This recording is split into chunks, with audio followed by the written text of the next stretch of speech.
live now. Good evening, everyone. I'm Dr. Maunika, medical advisor from Shield Healthcare. I welcome you all for today's session. And today's session is on poor responders in IVF. And I welcome today's speaker, Dr. Jisha Varghese, MD DGO Fellowship in Reproductive Medicine in Renai Medicity IVF Fertility Center, Ernakulam. I welcome you for today's session, ma'am. I hand over.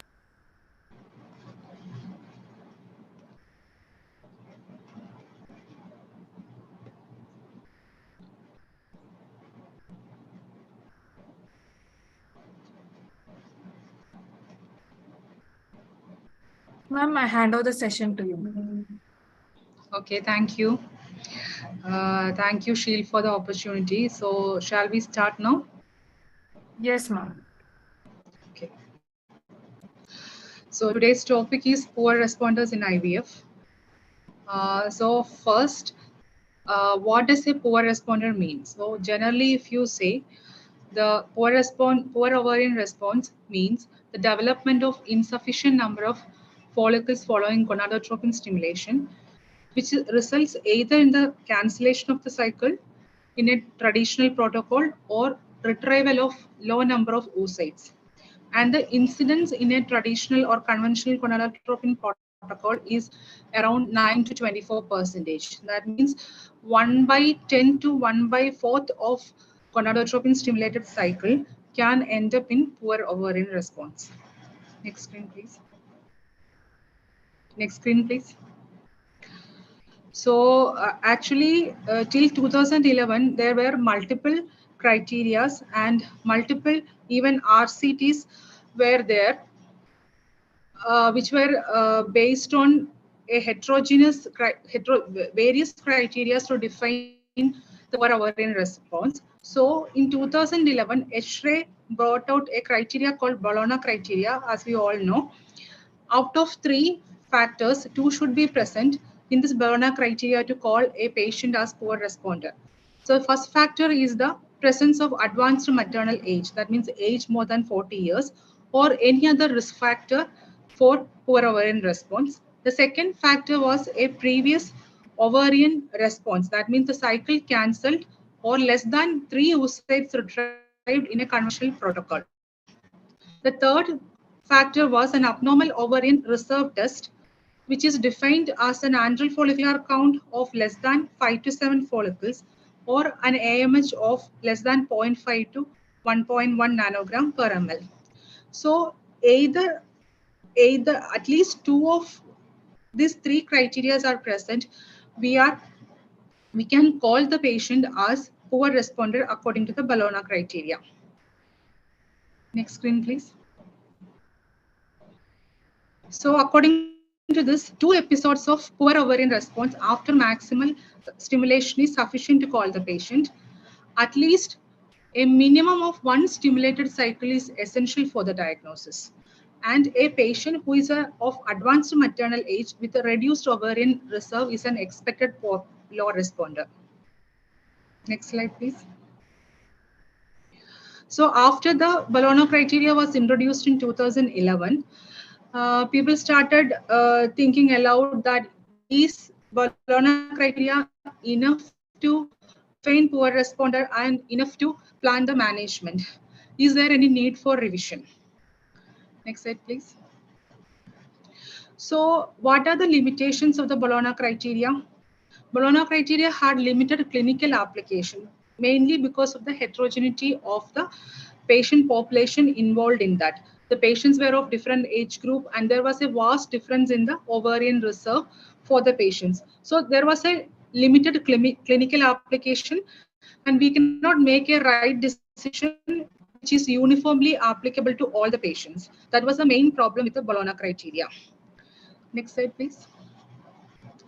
So then came the new classification, which is called Poseidon classification, which was introduced by Peter Humaydan and Carlo Alvigi in 2016. Next slide. So in this criteria, that means the Poseidon criteria, the poor ovarian responders were divided into 4 groups.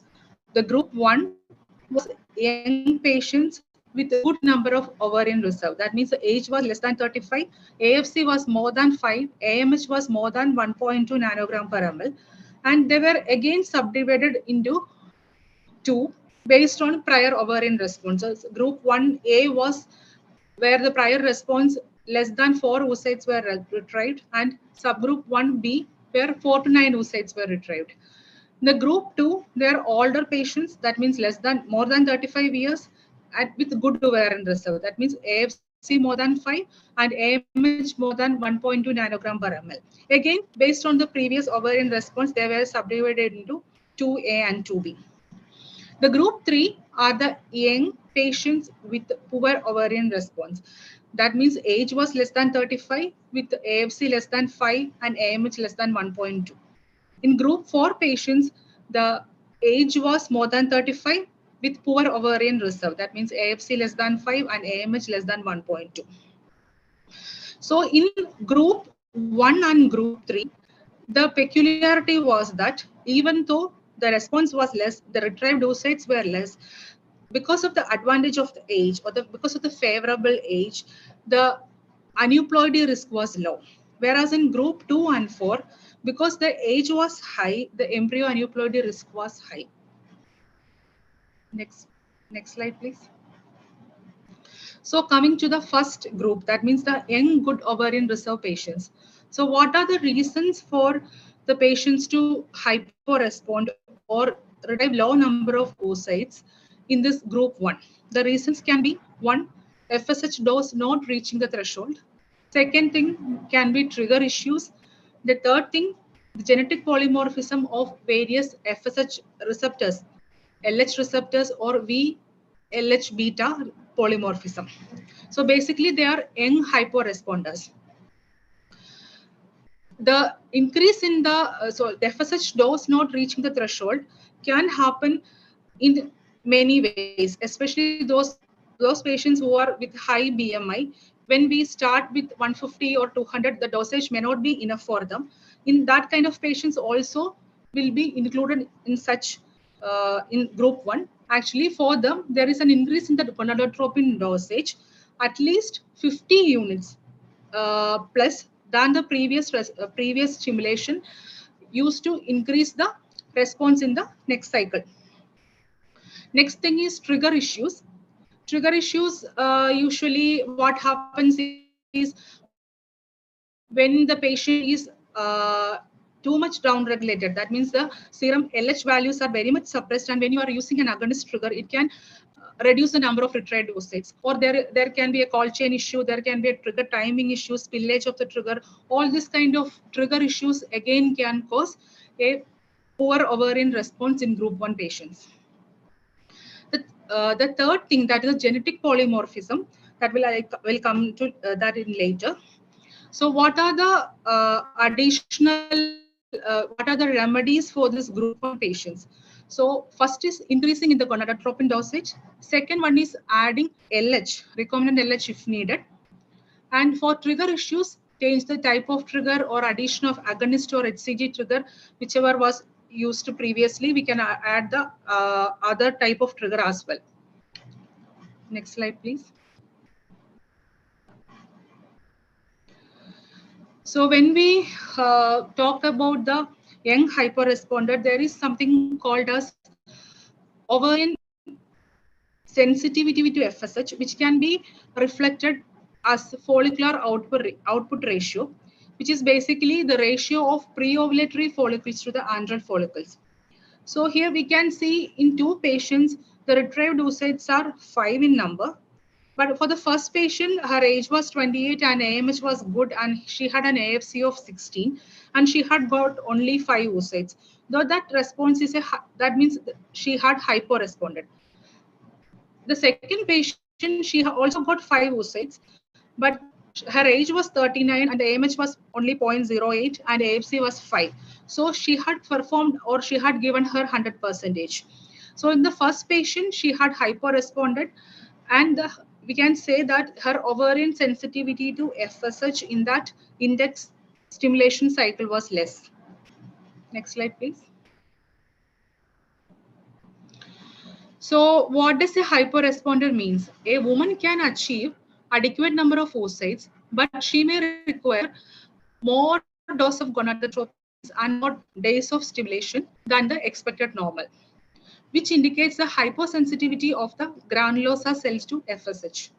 Around 15% of the normal gonadotropic good prognosis patients with a normal ovarian reserve actually fall into this category. Next slide, please.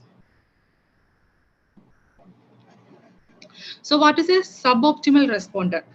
That means the patient had a good ovarian reserve and we had got only intermediate number of follicles. That means only we had got 4 to 9 oocytes. So why we are so much worried or so much concerned about the oocyte number is because oocyte number is very critical for improving the cumulative live birth rate. This is a study quoted which is published in 2016 by Dracopoulos et al. In Human Reproduction, which clearly says that they have divided the patients into 4 categories, and group A, where the retrieved oocytes were less than 4 in number, the cumulative pregnancy rate was 21%, and in group B, when the retrieved oocytes were 4 to 9%, the live birth rate was almost 39 to 40%, and group C, when the oocytes retrieved was 10 to 15, the cumulative pregnancy rate was almost 56%, and in group D, when the retrieved oocytes were more than 15%, the cumulative live birth was more than 60%. It was almost 62%. So that is why when we get more number of oocytes, there is a high chance of producing more euploid embryos, and our cumulative pregnancy rate will be higher. Next slide, please. So this is something about the genetic polymorphisms that we have just mentioned in the previous slide. So it has been said that LH and FSH receptor variants and V beta LH variant require high dose of gonadotropins to produce oocytes.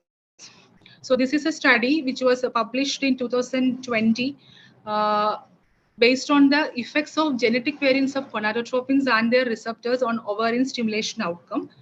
It was a Delphi consensus, and the consensus rate was 66%. And what they have stated is that the single nucleotide polymorphisms of the FSH receptors, like monozygosity of the serine carriers, will have a higher FSH dosage than the ASN carriers, and another single nucleotide polymorphism of the FSH receptor. That means the threonine carriers will have a shorter duration of gonadotropin stimulation than the alanine carriers. That means the alanine carriers of FSH receptors will require more days of gonadotropin stimulation. Similar to that, the single SNPs of LH beta chain and the LHCG receptor polymorphisms also are more resistant to conventional FSH stimulation, and these are the patients who may be benefited by adding recombinant LH in their stimulation protocols. Next slide, please. So coming to the increase in the gonadotropin dosage. So how much we can increase? According to the latest Estradiol guidelines for ovarian stimulation in IVF, which was published in 2020, say that for poor ovarian response patients, there is no extra benefit you are going to get by increasing the gonadotropin dosage beyond 300 units. So the maximum dosage, either recombinant FSH or HMG, it is up to 300. Next slide. Next slide, please. So why LH is important? LH increases the sensitivity of the granulosa cell to FSH through androgen production, and also it increases the number of androgen receptors.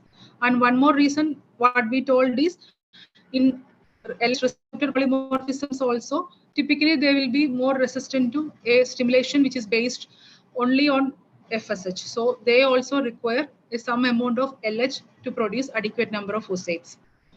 Next slide, please. So this is a study which was published in Human Reproduction by Humethan et al. It was for the efficiency of adding recombinant LH to the recombinant FSH stimulation.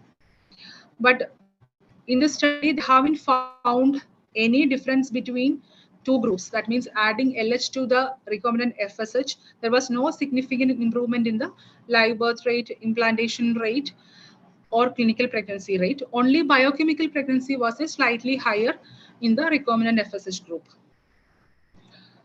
Next slide, please.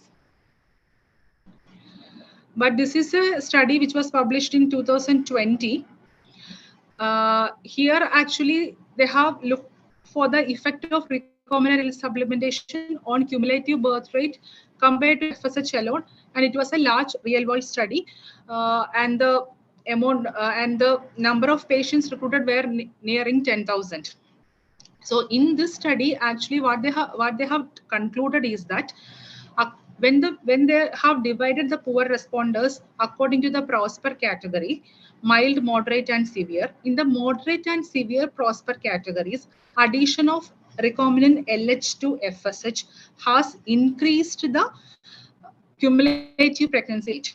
So it has a positive, significant effect on increasing cumulative pregnancy rate in moderate and severe poor ovarian responders when they have divided the patients into according to the prosper category. Next slide, please. So that is about the group 1. Then coming to the group 2 patients, that means all patients with good ovarian reserve. So what can be the reasons for their poor response? The reasons can be aging, which may reflect in reduced androgen production, asynchronous follicular development, again trigger issues, and genetic polymorphism.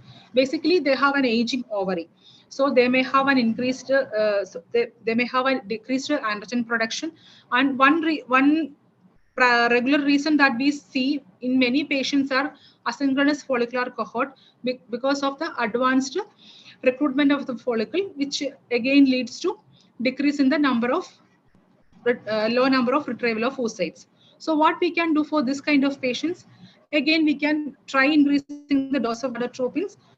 We can add LH if needed. We can change the type of trigger and solve the trigger issues.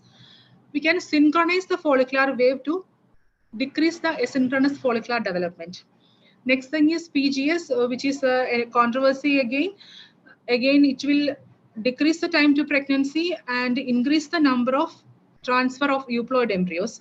I mean, we cannot produce euploid embryos by doing PGS, but you can reduce the number of transfers or increase the number of select the euploid embryos and reduce the time to pregnancy.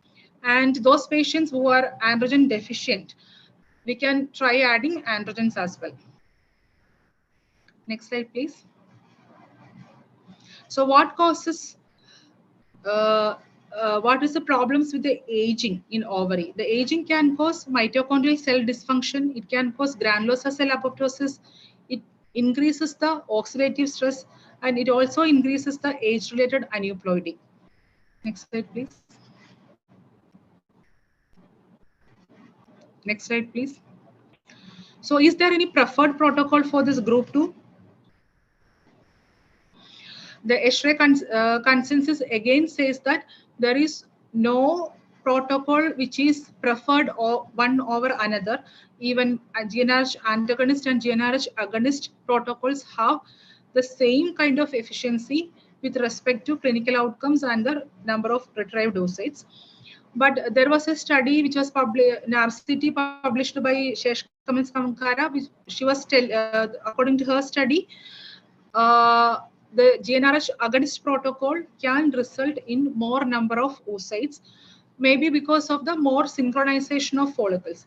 So if you are going for a much patient-friendly antagonist protocol, we can synchronize the cohort either by using a priming the follicles with the luteal E2 or GnRH agonist with to have the same effect. Otherwise, there is no preferred protocols for group 2 patients. Next. Next. Even the Cochrane review on poor ovarian responders in 2010 said that there is no evidence to support that this protocol is superior or this kind of pituitary downregulation is superior. Next slide, please. So when the conventional protocol fails, can we consider mild IVF or can we consider something like modified natural cycle or natural cycle?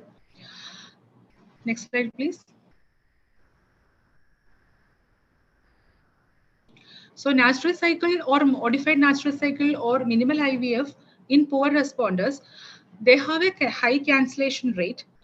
So they have a high cancellation rate and they have low number of, there is a tendency that you will end up in retrieval of low oocytes compared to a conventional protocol. But the thing is that you can consider this to reduce the financial burden of the patients. Usually what we do is we combine the natural cycle or the modified natural cycle with the oral tablets like letrozole and all. So there can be reduced number of injections as well, which will reduce the patient discomfort. So all these factors, this can be beneficial, but with respect to the number of oocytes retrieved or number of embryos formed or the clinical pregnancy clinical parameters, modified natural cycle or mild IVF is not superior to the conventional protocol in poor responders. But definitely we can consider for patients, especially those who are like 30 less than 38 years, not very high chance for aneuploidy is there, but very low ovarian reserve is there. Before considering the oocyte donation as a last chance, definitely you can consider natural cycle IVF. Next slide, please. So we were telling about synchronizing the development of follicles, because in group 2 patients, one of the reasons for decreased retrieval is the follicular assays. So what are the methods available to synchronize the development of the follicle? We have already mentioned. It is serum. It is adding estradiol 4 milligram. That means 2 milligram twice daily from day 21 of the previous cycle till 1 day before stimulation, or giving GnRH antagonist 3 milligram as a single shot in day 21, or 0.25 milligram once daily for 3 days, starting from 21 to like 21, 22, and 23 in the previous cycle. Then OCP pretreatment also can be used to synchronize the development of follicles, but usually we have a tendency not to use OCP pretreatment because of many studies which are telling that OCP pretreatment will reduce the number of oocytes, reduce the quality of oocytes, and which will cause a reduction in the pregnancy rates as well. So even when you are using OCP to synchronize the follicle, we have to minimize the use to 10 to 12 days, and we have to stop the OCP at least 5 days before starting the stimulation to reduce the effects. Next slide, please. So coming to the estradiol pretreatment, this was a retrospective study which was published in 2019, where they have compared multiple parameters of poor ovarian response and normal ovarian response patients with regard to luteal estradiol pretreatment. And what they have found that in group 1, that means the poor ovarian response patients, there was a significant decrease in the cancellation rate and a significant improvement in the cycle clinical outcome. That means clinical pregnancy per transfer and live birth rate. So this is something that we can consider to improve the clinical parameters, improve the cycle outcomes, and also to reduce the cycle cancellation rate. Next slide, please.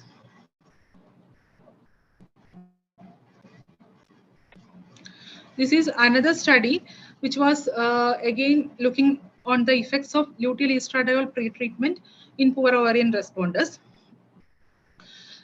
They also stated that addition of estradiol in the luteal phase in POR patients will improve the cycle outcomes and increase the number of oocytes and decreasing the cycle cancellation rates. Next slide, please.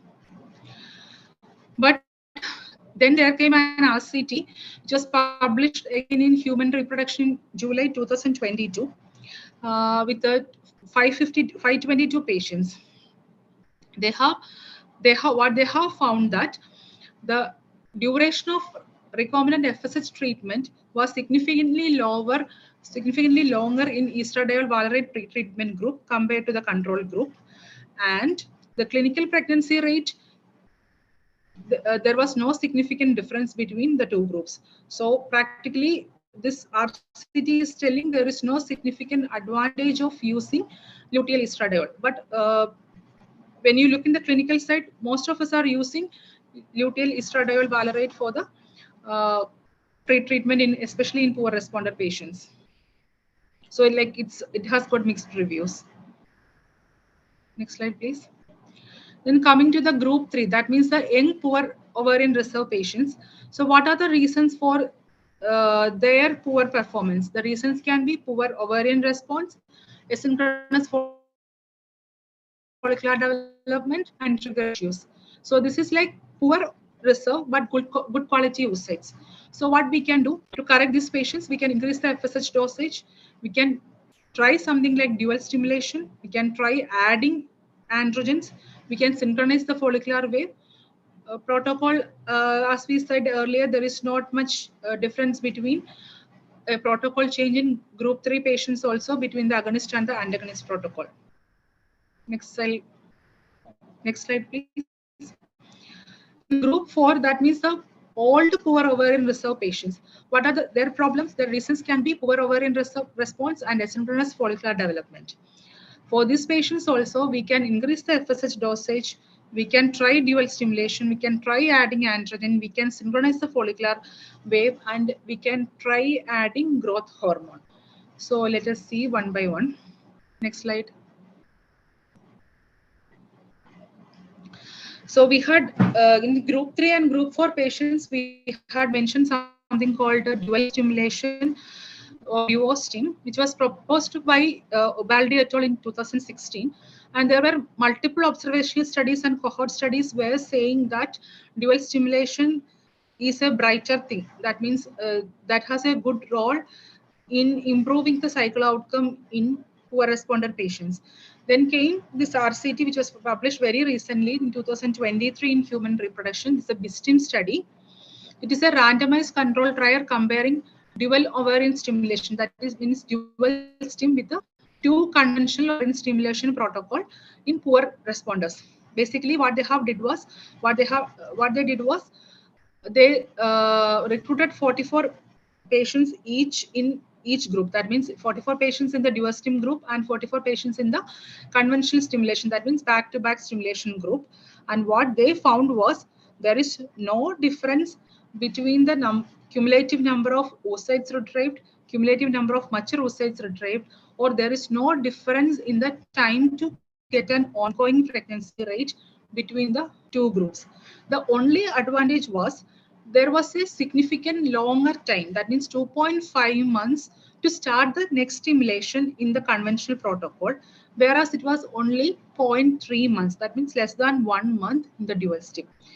So based on this study, which is now very recently published, what we can infer is that unless you have an urgency to recruit the follicles, that means not within the gap of 2 months, there is no particular advantage of doing the dual stimulation. So we are expecting more of RCTs and more of RCTs to come off because this is the first RCT which was saying that there is no particular advantage of doing a dual stimulation. Next slide, please. Then coming to the adjuvant, that is growth hormone. This is a Cochrane review on growth hormone for IVF. In the poor responder category, there is very little evidence that it will improve the live birth rate and clinical pregnancy rate. The heterogeneity of the studies are very high, so that they are not making a clear suggestion that we can regularly use growth hormone in poor responders. So this is something that we can like individualize based on the patient factors and the cause factor. Next slide, please. Then coming to the another add-on procedure which is post in poor ovarian reserve, that is assisted hatching. Again on the Cochrane review, what they have told is that there is no enough data with regard to poor ovarian reserve.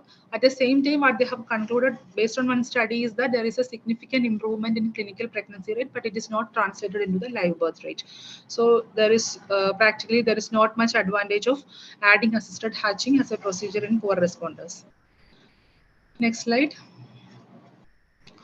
And there is one more study which was published in Journal of JRG in 2019, which had said that even in good responder patients and in poor responder patients in the fresh IVF cycle, assisted hatching can harm or it can reduce the live birth rate. So again, it's one more reason to judiciously use the assisted hatching, especially in poor responders. Next slide.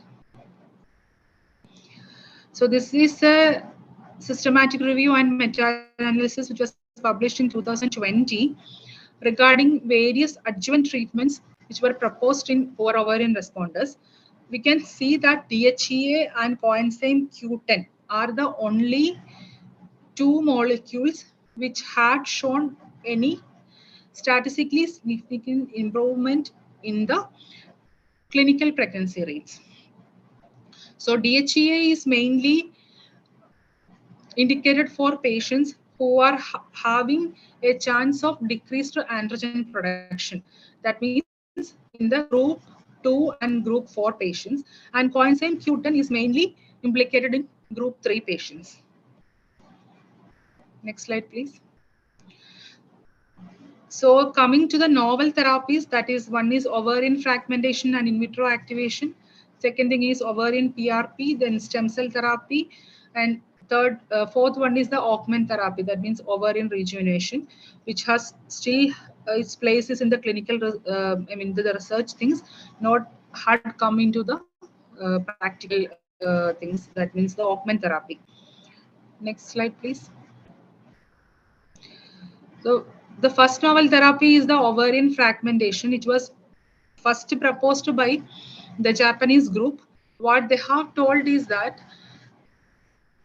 even though the ovary has very less number of follicles which can be responded to ovarian stimulation, gonadotropin stimulation, there will be a large number of dormant follicles which can be utilized by the hyposignaling disruption and the AKT stimulation.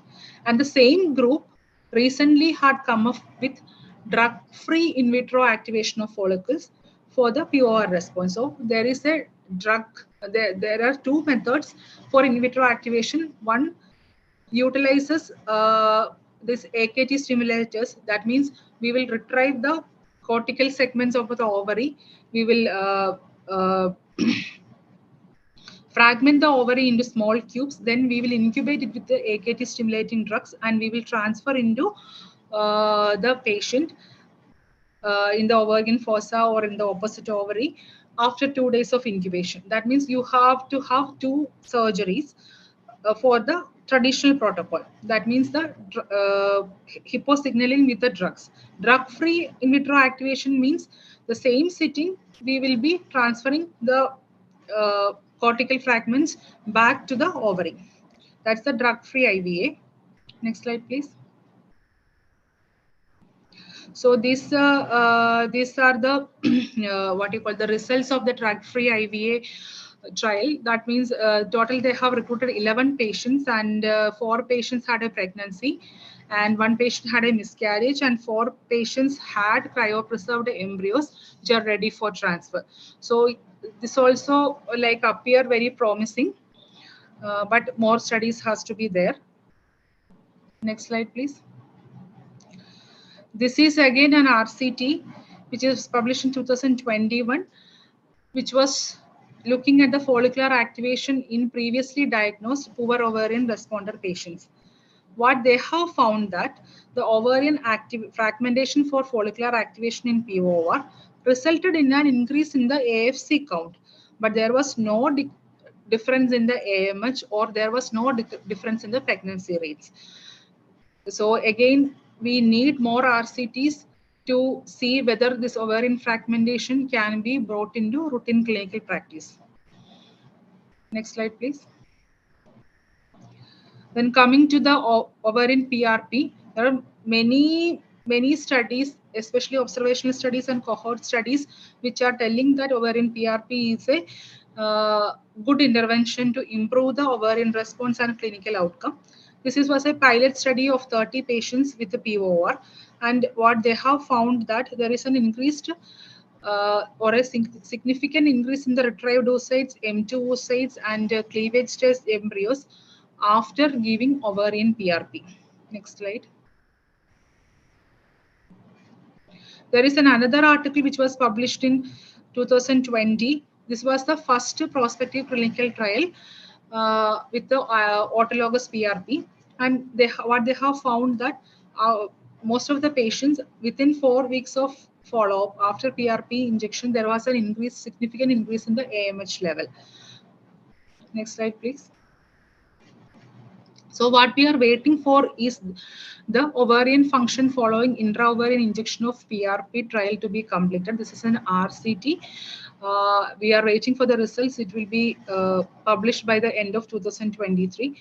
So based on that, we can incorporate more of ovarian PRP or not into our clinical practice. Next slide, please. Then coming to the stem cell therapy. Stem cell therapy is the relatively new one in the block, actually, with the various kind of effects like immunomodulatory effect, antifibrinolytic effect, folliculogenesis regulation, and regulation of the granulosa cell survival and the angiogenesis. Stem cell therapy is again promoting the dormant follicles to become gonadotropin sensitive. And this is an article which is published from India regarding the first world's baby with ovarian autologous stem cell therapy in a perimenopausal woman of 45 years. So this is also something which we are all expecting that with the adequate number of well-conducted studies, it will come to the clinical practice, especially for those who are like in the perimenopausal age group with the strict donor policies with the recent ART laws now. Next slide. So this is my conclusion. Poor responders are always an enigma. What we have to consider is that we cannot recruit follicles that are not present, and intrinsic equality issues cannot be altered. Still, individualization is the key. What we have to see is why this. We have to analyze each patient, why this patient has not responded properly, and then we have to add the. We have to either increase the FSH dosage, or we have to solve the what you call trigger issues, or we have to add whatever relevant adjuvants are there to increase the clinical outcomes. Regarding emerging therapies, they are like ray of hope, but they still need evidence to use in the routine clinical practice. Thank you.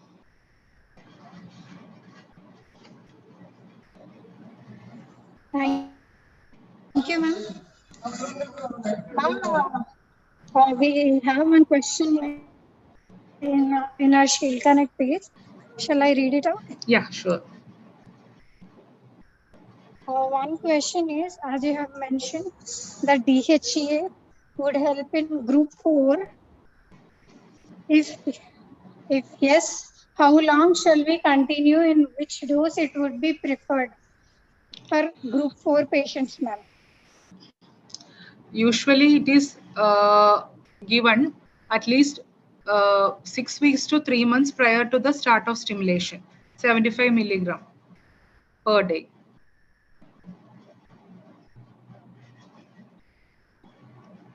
Yes, ma'am.